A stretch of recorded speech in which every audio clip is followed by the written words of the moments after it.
The Intangible is a limited literary audio anthology that explores that corpulent call which we must all one day pierce. We're happy to have you here, and even happier to keep you. Care for a chilled beverage? Please, enjoy. Cracking open a couple cold ones.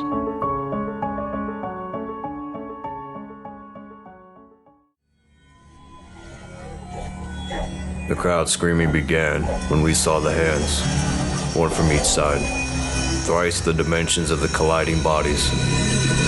One hand yanked the moon to the west, the comet was snatched to the east.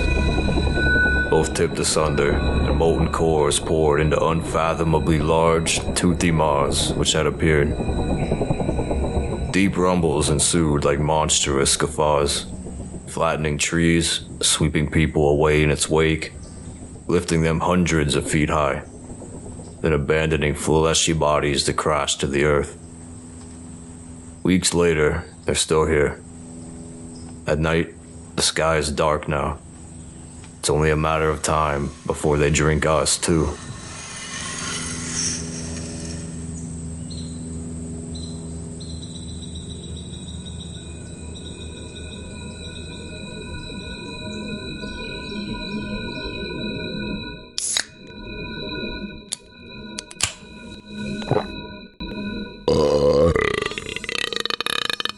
Oh, no. See, I was just, I wasn't, all right, fine.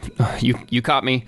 But listen, there's infinite universes out there. Nobody's gonna miss just one.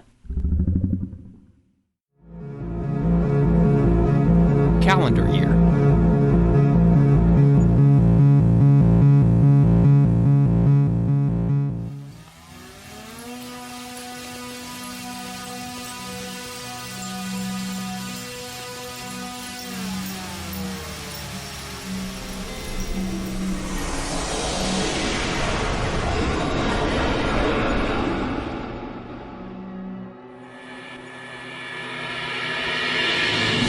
It was never Thanksgiving, never Christmas that got me. I think because I could see them coming well ahead of time, years ahead if I wanted. They're like an orbiting comet. You know when to expect them. If you get hit by one, sure, it'll vaporize you. But they aren't scary because you always know where they are. It wasn't the holidays that got me. It's always those days that come out of nowhere, like an extinction-level asteroid. 1 minute, I'm sleeping like my bed is in a hypergolic chamber. And the next, I feel like I'm watching what looks like a comet in the sky grow and grow until its light is all I see. And I can hear it ripping the air apart in front of it as it closes in. Then, wham! I'm extinct. Not extinct. Not really. But I've watched the world go around for 1,128 days, staring out through this small window, mostly alone. I have next to no contact with the world outside. Most days, I don't think too much about it. This is my life. Love it or hate it. And my own choices led me here. No sense in driving myself crazy over some imagined life I could be living instead. I haven't seen or talked to a member of my family since I went away either. 1,128 days since I have heard any of their voices. Felt their arms around me. Heard the words, "I love you." The holidays I can see coming. It's days like today that are hard. Taken by surprise. Days when the view from this window looks much less beautiful. Today is the hardest so far. This is the smallest my window has felt since I've been aboard the Scout class, Kestrel Fury.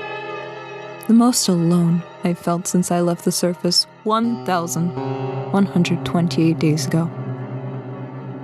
There are daily check-ins, of course. Weekly discussions with the psych, regular meetings with a doctor, a dietitian, the cheerleader. He's a pastor and a life coach, but I like my name for him. He laughs and refers to himself that way now, too. And various other members of the team. Dry, all business. I've never heard I love you in a meeting with any of them. No. Not a comet. We see those coming. It's the asteroids. Those colossal titans that crash through the great black vacuum, missiling down at you with extinction event speed. So fast you never had a chance to even brace yourself. So fast that when you heard the call come over the comm, you barely reached your space window in time to see the fiery celeste. Just a speck of white-orange sparkle, the flash of a trace around, but aiming straight for home. Barely fast enough to bear witness. Barely fast enough to look away in time and not get yourself blinded. That fast, in the blink of an eye, in the most literal sense of that phrase. And there were no more holidays. We aren't extinct. There are still a few of us floating around here. We might last another 7,300 days. Who knows? Holidays are like comets. They're just like Earth. Gone. They're all gone and none of them are ever coming back around.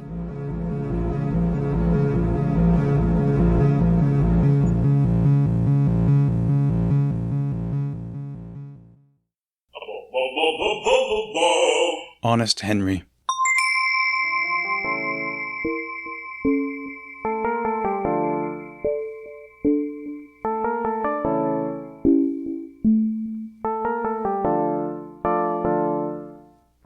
I sit, crouched and hidden among the black shadows, peering around the corner.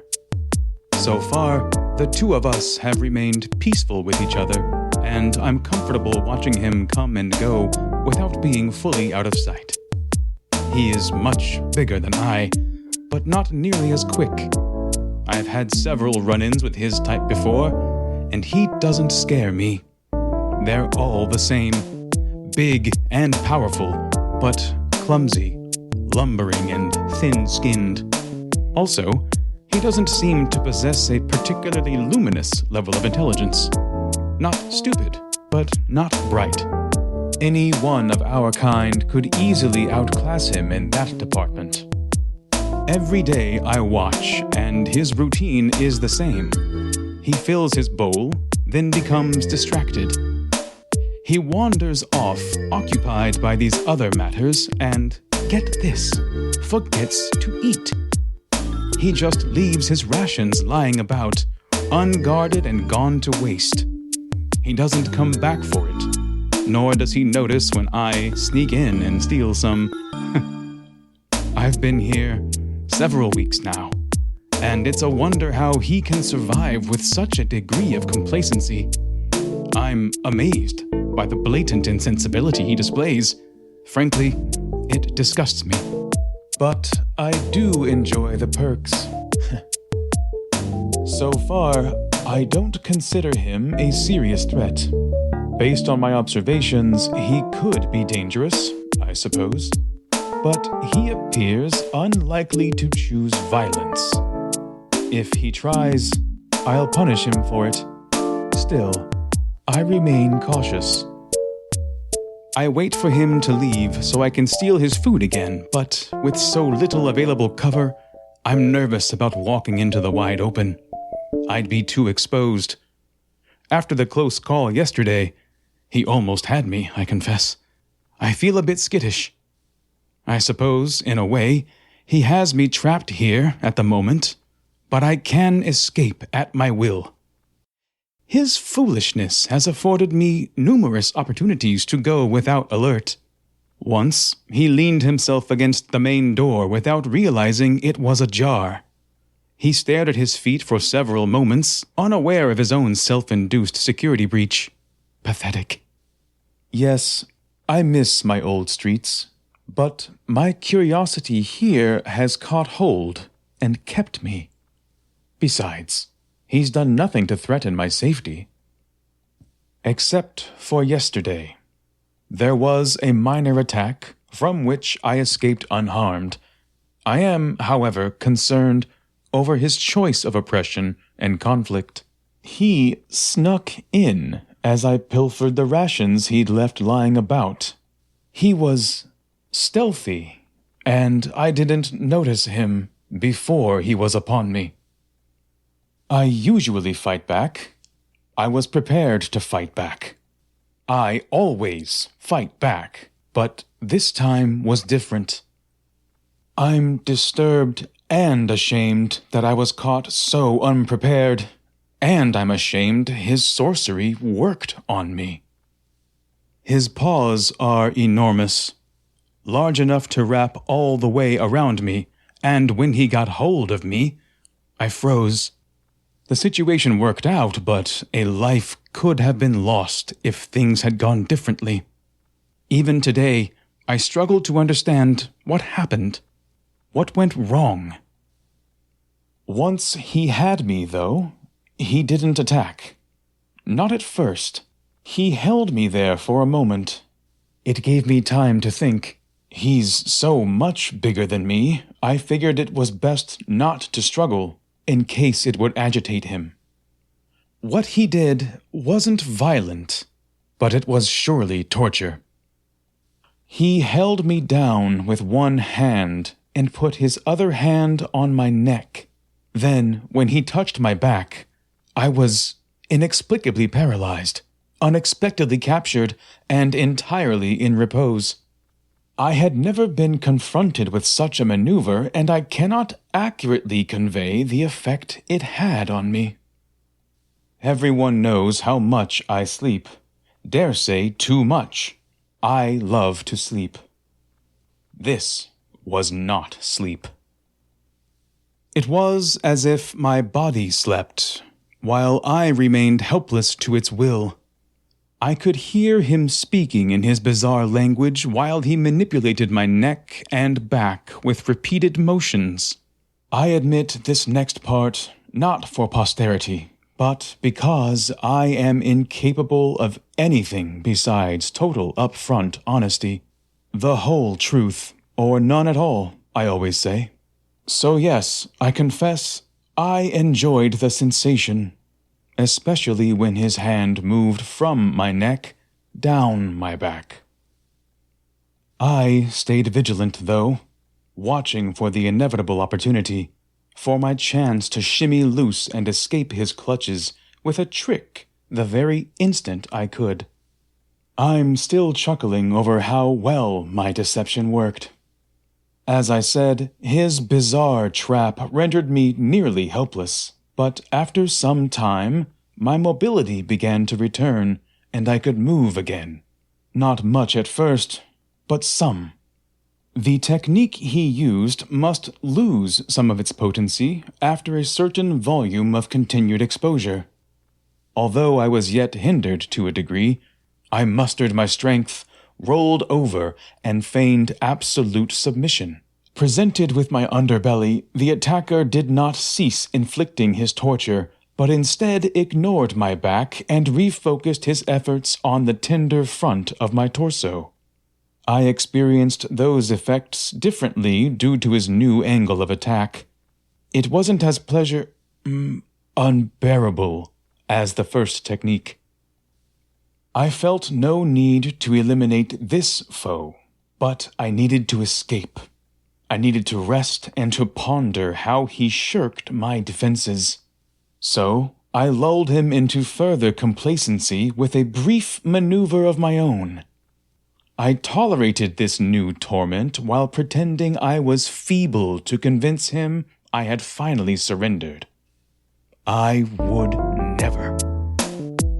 Then, when I was certain he'd fallen for my ruse, I planned I would astonish him. My plan was immaculate, of course. When his defenses dipped, I saw my opening and snapped into action. I pounced like one of those feral calicos from the back alleys, a glorious attack. I snared his enormous paw and delivered a ferocious bite to make sure he knew I had got the better of him. He howled in his native tongue, more on that in a moment, and my nasty surprise triggered his nervous system, forcing his knuckles to straighten and lock just like any other simple rodent's would.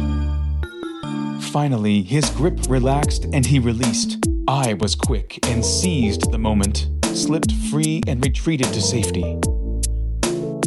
There, I sat and allowed him to amuse me with his grumbling whimpers and howls.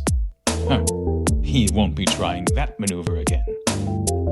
Later, I groomed myself before napping. A last note, it seems I have learnt a word of his language. As I launched my devious attack yesterday, he yelled out, "Ow, Henry, you stinker!" which I am now quite certain means, "Please spare my life," in his dialect. Pathetic.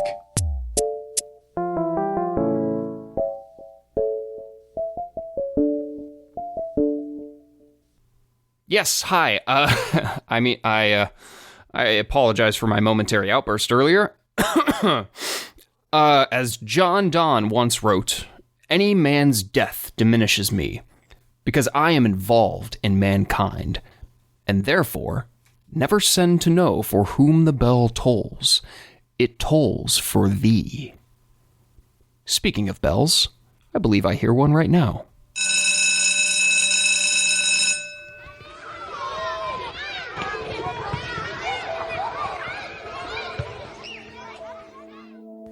Karen tuned out the second grade girls on the playground.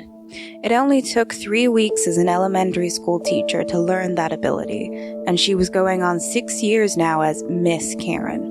Instead, she focused on her conversation with Melissa, the new TA.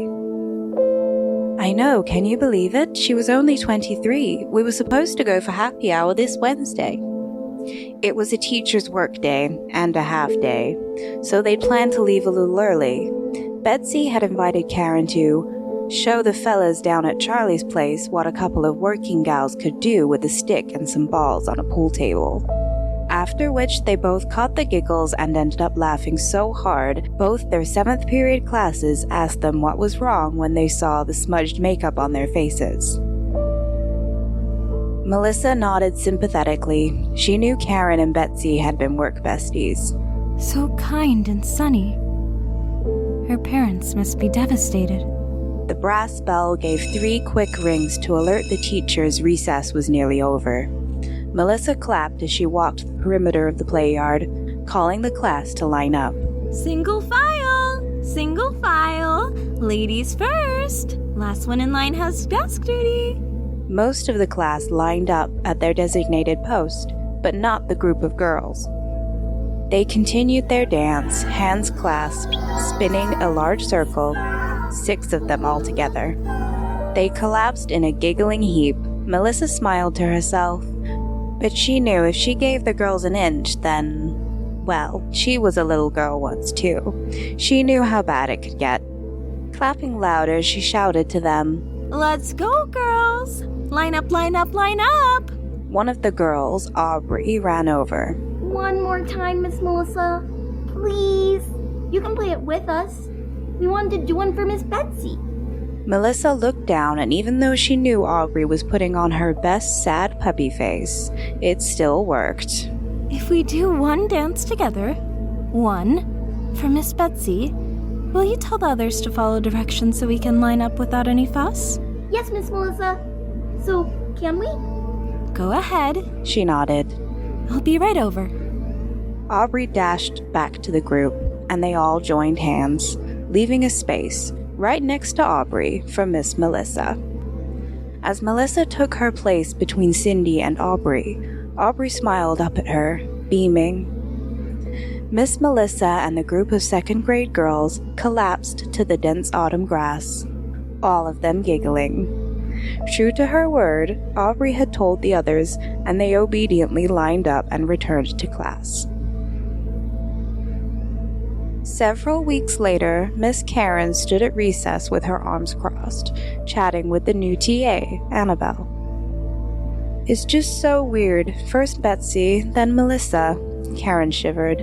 "I just don't understand. You look like you aren't sleeping well." Karen meant it sympathetically, but... "Thanks." Karen gave Annabelle a deadpan look, then realized how sharp the word had come out. "I'm sorry, I didn't mean that." "It's okay." "It's not. I'm not, you know. I'm not sleeping well." The group of second-grade girls played nearby when the brass bell rang out 3 quick chirps. Karen began calling the class to line. "Let's go, line up, single file, ladies first." Aubrey skipped over and motioned for Annabelle to lean in, then whispered in her ear. Annabelle glanced over at Karen and mouthed, "I'll be right back." "Okay," she said to Aubrey. "One time, then we line up, okay?" Yes, Miss Anna. Thank you. Come on. Aubrey grabbed Miss Anna's hand and skipped back to the circle. Annabelle didn't know why, but the hair on her neck stood at attention when she grasped Cindy's hand next to Aubrey and began turning a big circle with the girls.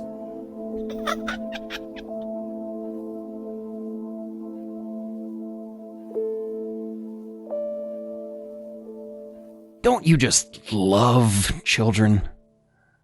I prefer mine medium rare. What's one thing you wish you could say to someone, but you can't because they're gone? Could be a question, apology, and I love you. Anything at all, as long as it's somebody you knew in life who's gone now. That I had so much to say. Maybe that mostly that they took them for granted, I suppose, or assumed they'd always be there. I assumed they'd always be there, so I, didn't say what I could have said when I should have said it. Pardon me, my diligence is due, and an honest man's wages won't pay themselves, so please forgive, I plea. My soliciting is solely with the intent to impress upon you the validity and veracity of Angels Alive, a most extraordinary, essential, excellent elixir. Have you not heard? Angels Alive Extraordinary Elixir is indeed extraordinary, but it is also much, much more. Not only is Angels Alive Extraordinary Elixir a robust and rotund elixir, it is an excellent, exceptional, efficacious, effectual, potent, powerful, marvelous, magnificent one, and is, as always, an utterly edible, enjoyable, potent, potable, pleasantly piquant and palatable, desirable, delicious, delectable, mouth-watering, and yet morally respectable. Elixir of the finest quality, of the most refined purity, developed under the sharpest eye of scrutiny, safely and scientifically circulated, carefully crafted and combined by the bright and the brilliant, the astute and acute, the clever and keen, shaman of the chic, a mystifying medicine man from a mysterious, perplexing, peculiar part of Pawang, located deep, deep down in the far southwest of the East. For an elixir so unusually useful, Angels Alive Extraordinary Elixir is, for a time too temporary to tell, uncommonly priced.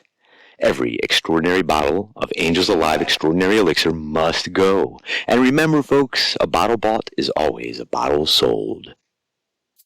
Blaze peeked his helmet out to see if he could spot the sinister scientist, but he only saw endless rows of empty drums. "Max Ratchet, you're under arrest in the name of the Republic of the New Milky Way. Give up now, and no one gets hurt." "The tables have turned, Blaze. You'll never escape the Tinkerbots. I've programmed them all so they only have one goal: your demise." Max tried to laugh like an evil villain, but ended up choking and coughing on his own spit instead. Max pushed the thick lenses of his glasses back up to the bridge of his nose. "Tinkerbots, attack!" Blaze saw hundreds of small silver bots with insect-like wings rise up in a swarm from behind a large boxy machine with an opening that looked like a mechanical mouth. He could hear the buzzing sound getting louder, and he knew he had to think fast. The space hero looked around the facility for something that might help. To his left, there was only a wall with windows that looked out into the blackness of space. No help there. To the right, there was a conveyor belt that fed the mechanical mouth and some assorted crates and drums for shipping space materials. Still no help.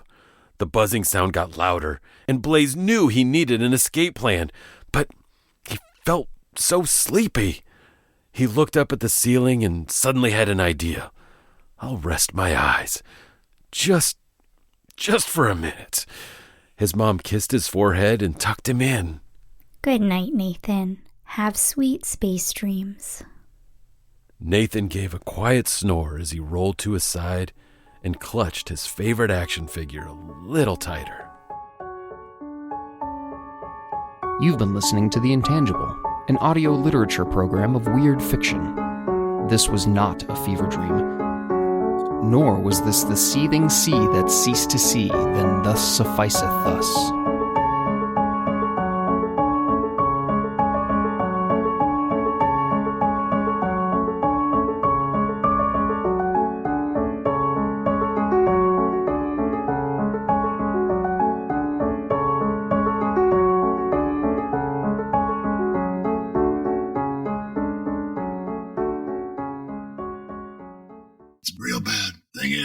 Getting worse till one day you die. Does it get worse after that? I don't know, kid. I sure hope so.